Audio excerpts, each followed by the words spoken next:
Bonsoir et bienvenue à ce nouvel atelier qui a pour sujet la personnalité. Et là, du coup, on va parler pour une fois de notre ou de votre personnalité et pas de la personnalité du narcissique parce que c'est un fait que ça, on en parle quand même régulièrement.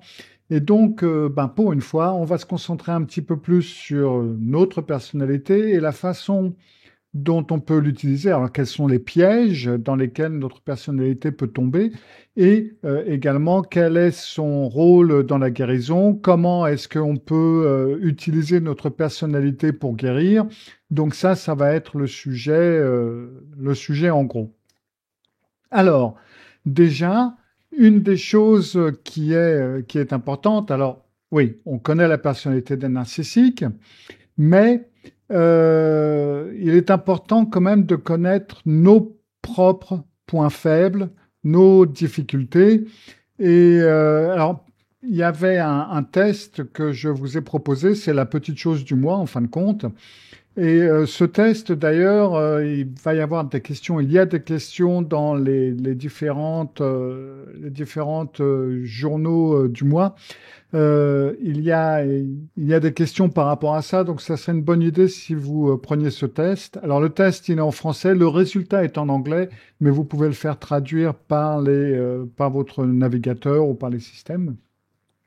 Donc ça serait bien si vous avez fait le test. Et donc, si vous deviez décrire votre personnalité, qu'est-ce que vous utiliseriez? Et alors, quand j'ai posé la question, parce que ça m'arrive de poser la question à des clients ou à des clientes, alors déjà ils sont surpris parce que régulièrement on ne reçoit pas ce genre de questions. Et après ça va être, alors j'ai eu beaucoup de aimant, amical, sociable, tendance à l'angoisse, très angoissé, empathique. Ça j'en ai entendu beaucoup qui m'ont dit qu'ils étaient empathiques, personnes agréables, etc. Et euh, plusieurs personnes ont pu me dire des choses du genre, bah, j'étais sociable avant la relation narcissique. J'étais plus amical ou j'étais plus aimant avant la relation narcissique. Très souvent, ça a changé certaines choses. Pour les personnes qui ont évolué au sein d'une famille où il y avait un parent narcissique, cette question est plus difficile à répondre, surtout si on veut utiliser des lignes positives. Très souvent, ça va être méchant, difficile, rebelle, je sais rien faire. Ça va surtout être des choses dans ce genre-là. Ça va être des critiques, des points critiques qui vont être donnés. Mais en fin de compte, si vous deviez essayer de faire cet exercice, c'est d'ailleurs un exercice de l'une des invites de journal, comment est-ce que vous décririez votre personnalité à quelqu'un que vous ne connaissez pas, si on vous le demandait? Je sais pas, moi, un truc de rencontre ou ce que vous voulez. Quelle est votre personnalité? Et je pense que c'est important de faire ce travail pour soi, euh, comme vous allez le voir d'ailleurs au courant de cet atelier, parce que ça va être important pour vous pour voir par rapport à la façon dont vous réagissez dans la ou les relations narcissiques. De même, une autre question importante, c'est quelles sont vos forces? Alors, quand je parle de force, quels sont vos côtés positifs, quelles sont vos qualités, quelles sont vos forces? Alors, c'est pas je suis très rapide à faire la vaisselle ou je fais bien à bouffer. Non, ça va être plutôt être quelque chose du genre est-ce que vous êtes créatif, intuitif, flexible, vous ne prenez pas les choses trop à cœur personnellement, euh, intelligent, euh, etc. Et je pense également que ça, c'est quelque chose de très important à mettre au point parce que vous avez une ou plusieurs forces. Ça, c'est sûr et certain, parce que sans ça, déjà, vous ne seriez pas ici dans ce programme de guérison, parce que vous n'aurez pas survécu, vous n'auriez pas réfléchi à certaines choses, vous n'auriez pas tiqué à certaines choses et vous n'auriez tout simplement pas survécu aussi longtemps. Et c'est pour ça que vous êtes toujours, j'allais dire en vie psychologiquement parlant, après la relation narcissique, quelle qu'elle soit. Donc vous avez des forces, donc n'allez pas vous dire, oh ben non, moi, je n'ai pas vraiment de force spéciale, etc. C'est pas vrai. Il y en a, et ça va être à vous de les trouver, et vous allez être obligé d'essayer de les mettre en avant pour vous en servir, pour savoir sur quoi tirer, entre autres, pour vous aider à guérir de la relation narcissique. Après, euh, chose importante, ça va être quels sont vos obstacles ou vos faiblesses ou vos vulnérabilités. Attention, je ne parle pas de défauts. Je ne vais pas entendre des bah oui, bah, je suis nul, je ne me retrouve rien, je ne sais pas, etc. Ça va plutôt être quelque chose du genre bon, je suis introverti, ou je fais confiance trop facilement, ou j'essaie toujours d'en faire trop. euh, Parce que ça va être des traits de personnalité qui peuvent vous maintenir dans une relation narcissique, quelle qu'elle soit. Et ça va être des vulnérabilités qu'il vous faut connaître parce que, par exemple, si vous comptez, et ça on va y venir un petit peu dans quelques instants, si vous comptez quitter la relation narcissique, du fait où vous n'êtes pas narcissique, vous pouvez pas tout d'un coup dire, bon, bah, allez, je coupe, on n'en parle plus, cette personne n'existe plus pour moi, on passe à autre chose. Non, ça va pas être possible. Et ce qui va, certains des obstacles, ça va être certains de vos traits de personnalité, justement, certaines vulnérabilités, d'une part qui vont vous bloquer, qui vont vous rendre la chose plus difficile, et d'autre part, ça va être des traits de caractère sur laquelle ou sur lesquels la personne narcissique va jouer et sur lesquels la personne narcissique joue le plus probablement en ce moment si vous êtes toujours dans la relation narcissique. Donc il est important de les connaître, non pas pour éventuellement les surmonter parce que ça peut être difficile, peut-être pas non plus pour les changer parce que vous n'êtes peut-être pas intéressé, mais pour savoir que, eh ben, il y a certains obstacles, il y a certaines faiblesses que vous allez devoir prendre en compte. Et puis après, alors il y a bien la question, c'est bien joli tout ça, mais la personnalité, c'est quoi exactement? Parce que là, si vous avez remarqué, j'ai parlé de traits de personnalité.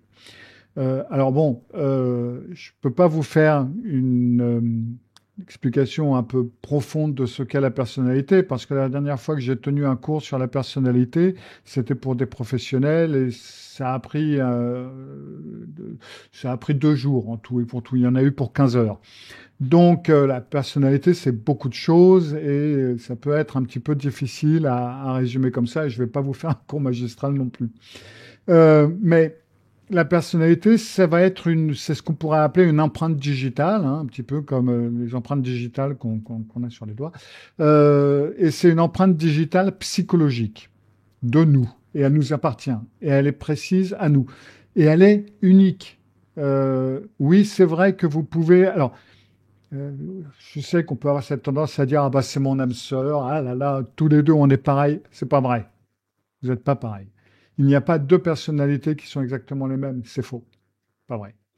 Et il va toujours y avoir des différences. Alors, la personnalité, ça va être une empreinte qui est formée. Alors, d'un côté, il y a un côté génétique, bien entendu, qui va venir de vos parents, de vos grands-parents, d'un oncle, d'une tante. Vous n'avez pas nécessairement la personnalité de votre père ou de votre mère, ou ni un mélange des deux. Il se peut parfaitement que je sais pas, moi, la personnalité ressemble à un grand-père, un arrière-grand-père, ou ce que vous voulez. Et donc, il y a ce côté génétique et cette partie génétique qui va évoluer avec la façon dont vous avez été élevé, la façon dont vous avez été euh, impacté par ce qui est arrivé dans votre vie.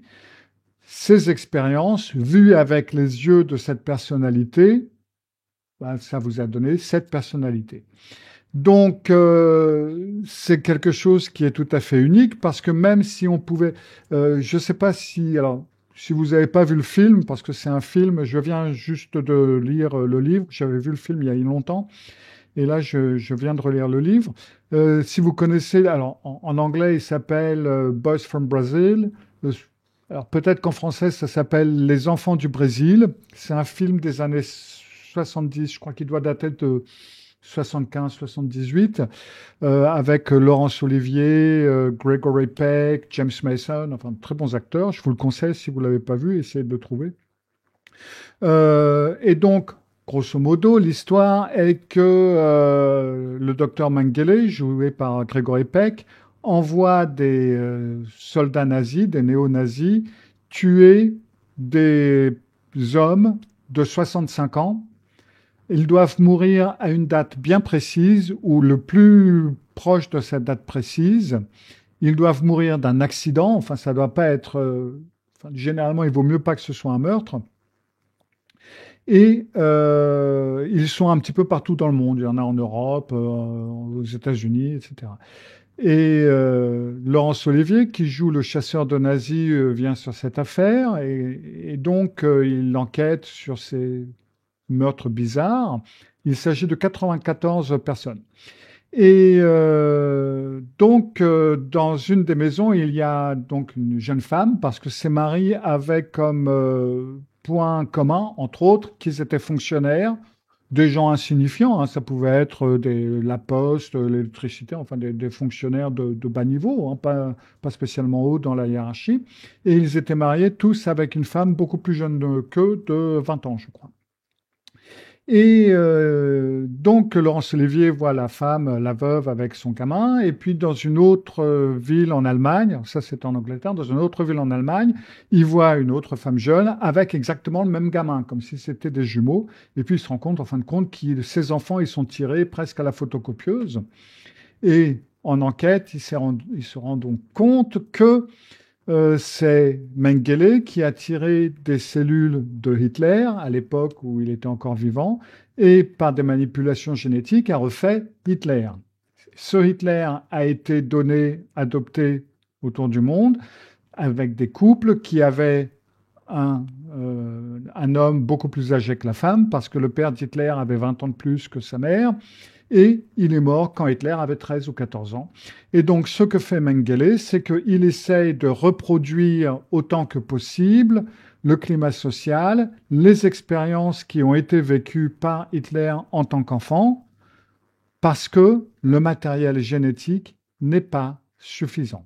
Le matériel génétique, bien entendu, c'est la base, et c'est très important, mais vous allez faire de différentes expériences, et ça va dépendre de votre matériel génétique et de quelles expériences vous avez vécues, dans quelle ville, dans quelle situation, dans quel état d'esprit, avec quelle influence, vos profs, etc., etc. Alors, pour résumer le truc, même si les choses s'étaient passées, parce que bien entendu ça rate, ça n'aurait pas été possible de refaire une reproduction d'Hitler parce qu'on ne peut pas reproduire en 1978 l'Allemagne des années 1900. C'est pas possible du tout. Donc, de toute façon, les influences auraient été différentes et on n'aurait pas obtenu un Hitler tout à fait hitlérien. Mais tout ça, ça va former votre personnalité. Et ça va, entre autres, faire que quand on se connaît, ou quand on connaît l'un et l'autre, on sait à peu près à quoi s'attendre de quelqu'un quand on connaît la personnalité de cette personne. Donc tout ça, c'est la personnalité. Pour que la personnalité soit saine, une personnalité saine, ça va être une personnalité où votre personnalité vous aide à interagir avec les gens. Ça vous aide à faire des choses, à avoir un travail, à faire ce que vous voulez faire. Ça vous aide à réguler vos émotions. Vous ne faites pas n'importe quoi, n'importe quand. Et puis, ben, dans notre personnalité, on va tous avoir des éléments sains et des éléments malsains, des angoisses ou des choses qui se mettent en travers, des colères ou ce que vous voulez. Donc, aucune personnalité n'est à 100% saine, à 100% parfaite. Et dans toute personnalité, il va y avoir des bons côtés, des côtés moins bons, qui peuvent être travaillés logiquement quand on parle d'une personnalité qui n'est pas une personnalité euh, problématiques comme les sociopathes, borderline, les narcissiques. Ces personnes-là ne peuvent, les schizophrènes et d'autres psychoses, ils ne peuvent pas changer leur personnalité, elle est figée. Mais pour la plupart d'entre nous, même si on a de bonnes névroses, hein, angoisse ou ce que vous voulez, bon, bah, si on veut, on peut travailler là-dessus. Donc voilà, ça c'était un petit peu le résumé de la personnalité. Alors, j'espère que vous avez fait le test. Et si vous avez fait le test, le résultat du test est ce qu'on appelle le modèle Exaco. Alors, le modèle Exaco, à l'inverse du modèle qu'on appelle de la personnalité des 5, divise la personnalité en 6 parties.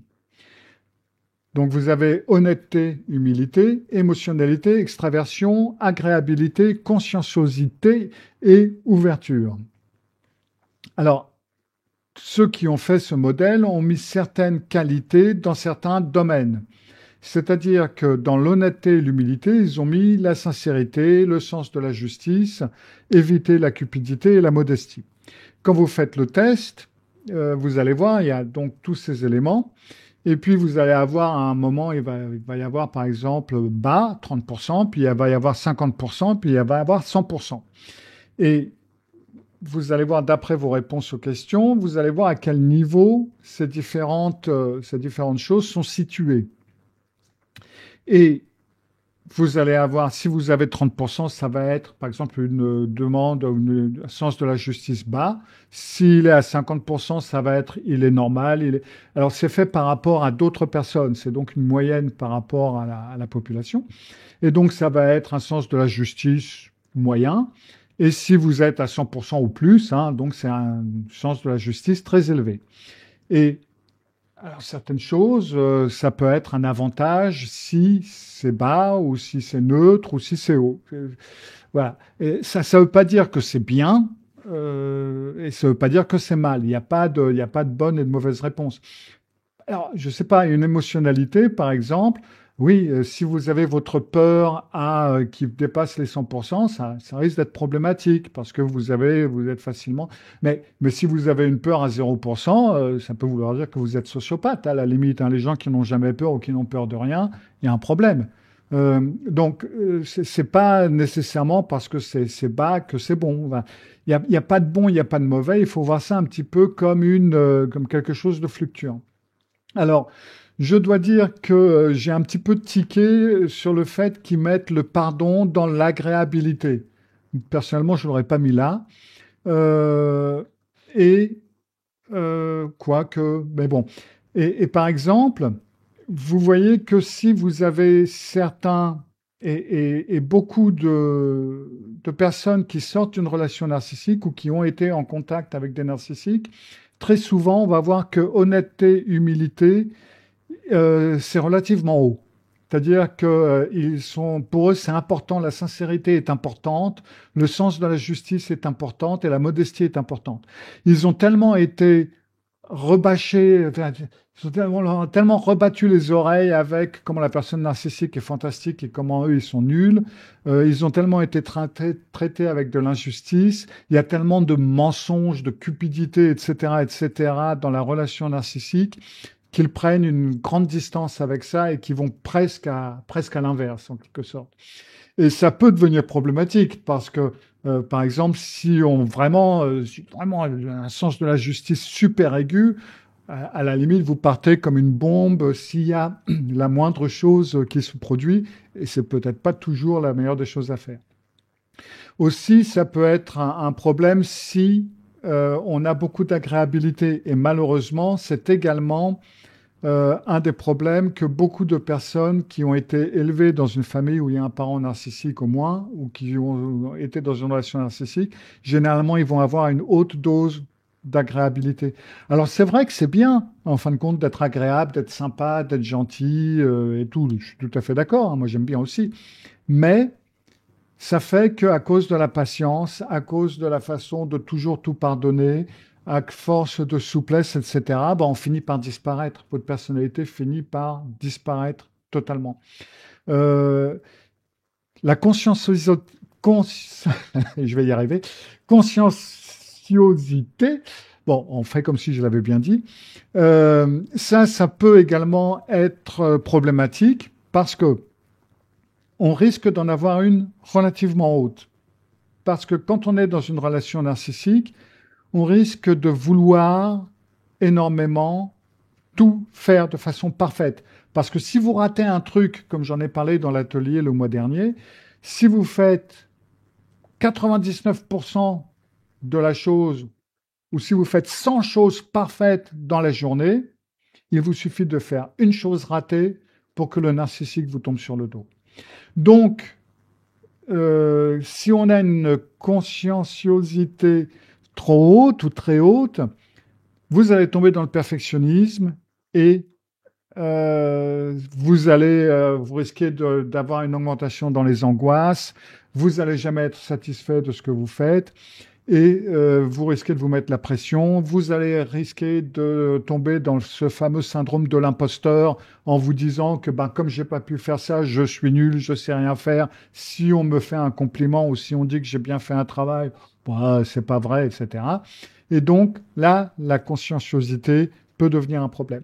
Donc vous voyez tous ces domaines, et ça, ce sont des domaines que vous risquez d'avoir relativement haut quand vous allez faire le test si vous ne l'avez pas encore fait, parce que ça va être quelque chose que la relation narcissique aura imprégné ou aura influencé. Après, une autre question qui est importante à se poser et sur laquelle il va vous falloir travailler, c'est quel trait de personnalité vous appréciez chez les autres. Alors, le plus souvent, les choses que j'ai entendues, alors c'est pas des listes exhaustives, hein, tout ce que je vous dis là, mais ça va être des trucs du genre l'intégrité, la sincérité, l'empathie, l'authenticité et la loyauté. Ça a été certains qui sont revenus, mais qui sont vraiment revenus régulièrement. Et le plus souvent, je me suis dit, ouais, en fin de compte, c'est normal, parce que quand vous voyez la relation narcissique à l'inverse, oui, elle n'est pas authentique, ils ne sont pas loyaux envers vous, l'empathie, c'est zéro, la sincérité, intégrité, oui, n'en parlons pas du tout. Bref, en fin de compte, c'est tout simplement l'inverse de ce que les gens ont vécu des fois pendant des années. Après, une question que je trouve intéressante, et c'est, est-ce que vous avez toujours apprécié ces qualités? Alors réfléchissez-y, hein, si vous faites le travail, j'espère que vous le faites ou que vous allez le faire. Mais une fois que vous l'avez fait, réfléchissez, est-ce que c'est vraiment des qualités que vous avez toujours appréciées, qui ont toujours été importantes pour vous, ou est-ce qu'elles ont été façonnées, ou est-ce qu'elles sont apparues après la relation narcissique? Ça ne m'étonnerait pas le moins du monde que c'était des qualités auxquelles vous n'avez peut-être pas pensé au premier abord. Au premier abord, très rarement, on risque de se dire, moi, je veux une personne sincère, intègre, authentique et loyale. Pourquoi? Parce que généralement, on l'est soi-même, hein, la plupart du temps, dans les grandes lignes, et on part du principe que tout le monde l'est. Et c'est seulement au vu d'un ou des parents narcissiques ou de la relation narcissique qu'on se rend compte qu'en fin de compte, c'est pas quelque chose, c'est pas une qualité que tout le monde a, justement, c'est pas naturel pour tout le monde.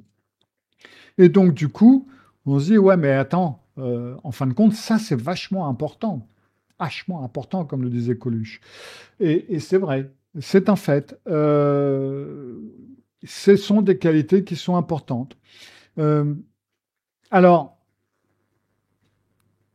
en règle générale, on va toujours rechercher des personnes qui ont ce genre de qualité.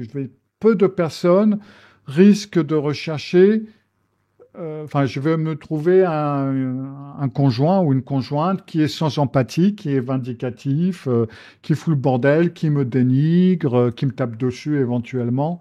Oui, en règle générale, ça ne va pas être ce genre de trait de personnalité que vous allez choisir, bien entendu. Mais si vous y réfléchissez, vous voyez qu'il y a des traits de qualité, des personnalités qui vont être gentils, attentionnés, etc. Mais il va y en avoir d'autres qui ont sûrement été façonnés par la ou les relations narcissiques. Alors, C'est bien de joli tout ça. Maintenant, on parle de personnalité, mais c'est quoi une personnalité saine, en fin de compte? Eh ben, une personnalité saine, ça va être quelque chose, une personnalité, qui va vous permettre de vous connecter avec les autres et de maintenir un sens de vous-même qui est correct, qui est très sain. C'est-à-dire que vous allez pouvoir vous connecter avec quelqu'un d'autre sans pour autant vous dénigrer ou vous trouver débile vous trouvez ne pas avoir la valeur nécessaire. Enfin bref, vous pouvez avoir un sens très sain de vous-même et vous connecter.